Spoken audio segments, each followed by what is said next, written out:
Hey everybody, and welcome back. Today what we're going to talk about is the power angle of the trail arm, which Hogan absolutely got in his golf swing, but very few people do. Very few people do. Okay, because again, let's look at this a different way. And again, I get this golf trainer in my hand instead of a golf club, and this grip forces my left hand into a position where I have the thumb on the right side of the shaft, but I don't play it like that. I have a short thumb, and the pressure point on the lead thumb is actually on the left side of the shaft. So it's a very short thumb, very short grip for me, and it would be on the left side. But this thing has this groove in it right here that forces my hand to get into a stronger grip, which it doesn't work for me. It may work for you, but it doesn't work for me, and it wasn't what Hogan was doing. So anyways, let's get into this, okay?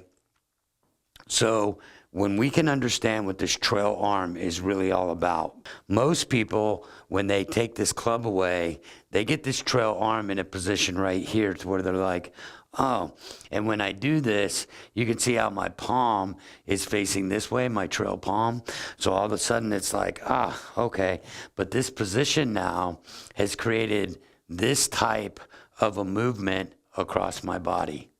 This type. This is not a power angle, okay? But what Hogan did when he did his waggle, right? Because he's saying, okay, when I do the right waggle, this right arm is coming in. This forearm is rotating a little bit, and actually the left forearm and left hand are rotating a little bit too. So all of a sudden now it's here. So then as he comes up and comes around, look at this power angle. It's now supported like a bicep curl. This club is on this plane instead of being on this plane to where the bicep curl would go this way. Hogan actually gets it to where the bicep curl is now supported. So what do I mean by power angle? He is in a power angle for the human body. But if he went here and you go this way, that power angle comes back into me. So when Hogan is doing the waggle, elbows coming back into the body, this elbow's kind of going this way. So he's feeling, okay, and there's a lot. There is so much to this waggle that it would blow your mind, but I'm only going to cover a little bit of it in this video right now, which is how we get into this power angle for the body. Because if I stand up straight and I go like this and I put my arms out, these are the God-given power angles that we were given so that we could pick something up or whatever, bench press, whatever. You would not do a bench press. There are different movements that allow us to do things with dumbbells, and we want to work out different muscle joints. But the most supportive power angle of the human body is this right here. This right here where I can pick stuff up. So all of a sudden, this part of the waggle, what we're discussing, is how to get this trail arm into this power angle. And once it's in this power angle, now we're just going to keep working around us. That ear is back. Now we're able to do things. But this is what we have to do if you want to be able to do what Hogan was doing. Because Hogan did not start going this way, come up, pick the club up here like a traditional golf swing. He didn't do it. Everything had to stay underneath the plane. So now that we know how to move the ear back to the shoulder and work underneath that, look at where I'm at. I am in this massive bicep curl, which is a power angle.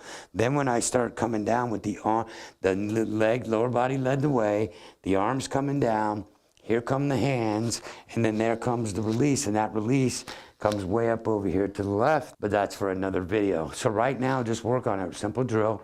We're gonna get here and we're gonna say heads back, and I want you to feel like there's a corner right here at the end of where this ball is at. There is think of it as a straight line, but a corner. So all of a sudden it's like heads back. We're gonna hit that corner and we're gonna get into this type where the forearm is in this position like a bicep curl. It's never gonna be in this position where the curl would come back into my body. So as I'm going around this corner, going around underneath the ear to the right shoulder, look where I get to, right there. And then all of a sudden when you do it right and you go to the top, you'll be like that, and there's your run. And then we're gonna stay under that. the power angle is still going to be the same. I'm not going to go this way. Most people in the golf swing, okay, when because they're trying to mix up the modern fundamentals with what Hogan really did. And that's nobody's fault, because nobody really covers Hogan and the real rotational stuff that he had. But let's say that I went here and I got this arm in a position where the bicep is this is the way the curl is gonna work instead of this way. So all of a sudden I'm here and this is now in this, and I go to the top, I've just busted the pane of glass like there's no tomorrow.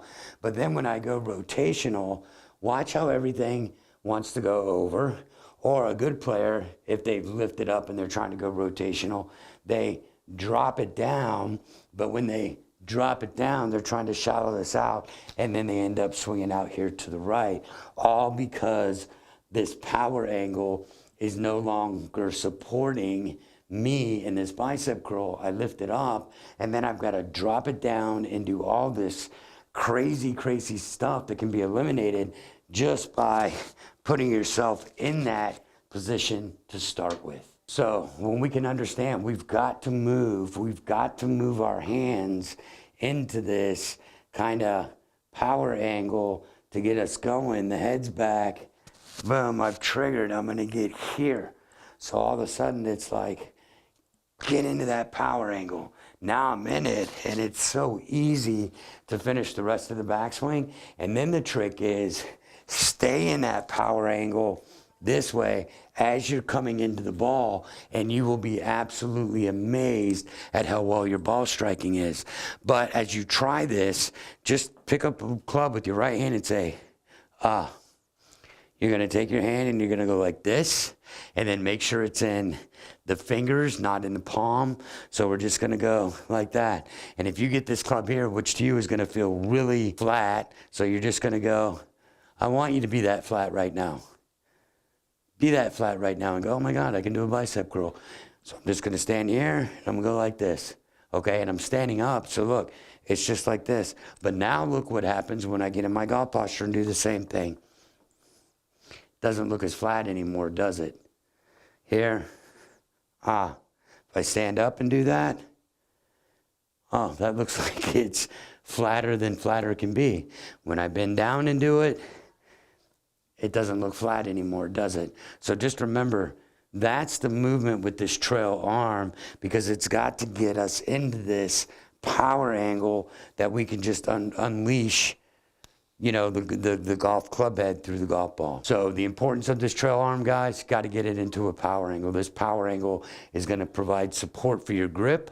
What you're holding onto the club with is your hands. So when you can move your arms and your body to get you into this power angle, it's really going to start helping your backswing, number one, and it is absolutely going to help your downswing, because it's going to bring it through like this. And I'm going to talk about a different video that's going to even explain the release a little bit more, even though I've done the, release drill with the right hand or the right leg being forward and we come back. If you haven't seen that video, go find it, because it's really going to help you out with understanding the release.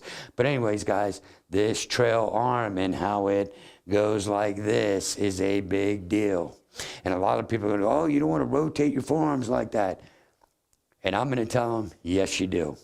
And if you want to pick them up and do all this crazy stuff, good luck to you. God bless you. Have the best round of your life. But this is about Ben Hogan, and this is what Ben Hogan was doing. And what Ben Hogan was doing, it's not impossible. It's not stressful on your body. If it was, think about that. Hogan got hit by a 10,000-pound bus that landed on top of him and his wife. He was so banged up that, he shouldn't have been able to play golf ever again, but he did, and he won majors, because he understood what was necessary to make a truly rotational swing. And this arm, getting in this power angle, is what is going to support the orbital action of the club head around the body at speeds you just can't even imagine yet. So again, practice it. I showed you how. We'll see you in the next video.